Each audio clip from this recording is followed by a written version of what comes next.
Sutra 236. When you commit to telling the truth, you will always get the result you are seeking from your actions. This one's a little bit more challenging because it brings us up against the truth, and the truth can be challenging to accept and understand in certain circumstances. However, what Patanjali is telling us is that when we commit to the truth and when we allow ourselves to be open to the truth, the actual truth, which sometimes is hard to swallow, we will get the results that we are seeking from our actions. And what Patanjali means by this is that the truth allows us to operate from a clear mindset. And with that clarity, that is where we'll always get the results that we're seeking from our actions, because we are acting with clarity, not with or from that space of ignorance that we saw pop up in the kleshas, where we might be confused about who it is that we really are or why it is that we're taking a particular action. And right now, in this moment, when I'm recording this video, we're in the midst of this COVID-19 global pandemic. And this is a perfect example to illustrate some of this idea of committing to telling the truth.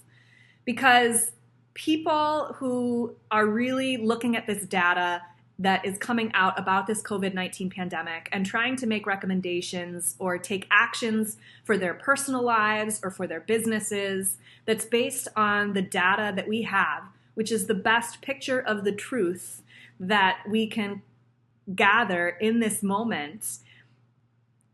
If we are gathering that data and trying to find as much clarity as we can, even in the midst of uncertainty, we can then use that data to help inform the choices that we make and the actions that we take moving forward. And that would be an example of when we are making choices and taking action from a clear space.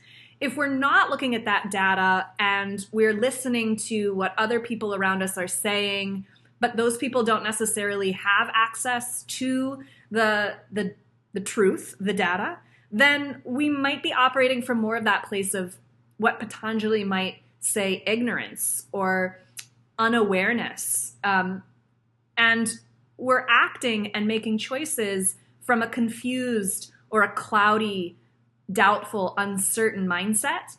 And then when we take those actions and make those decisions, the result that we are seeking from our actions isn't clear. And so how can we expect to get what it is that we are seeking if the actions that we're taking and the choices that we are making are coming from a place of confusion and cloudiness?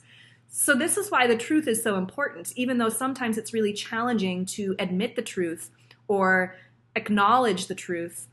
It reveals things that we might not want to look at, but that is the very practice of yoga, looking at all of the things that might be clouding our judgment or causing confusion or disconnecting us from our true self.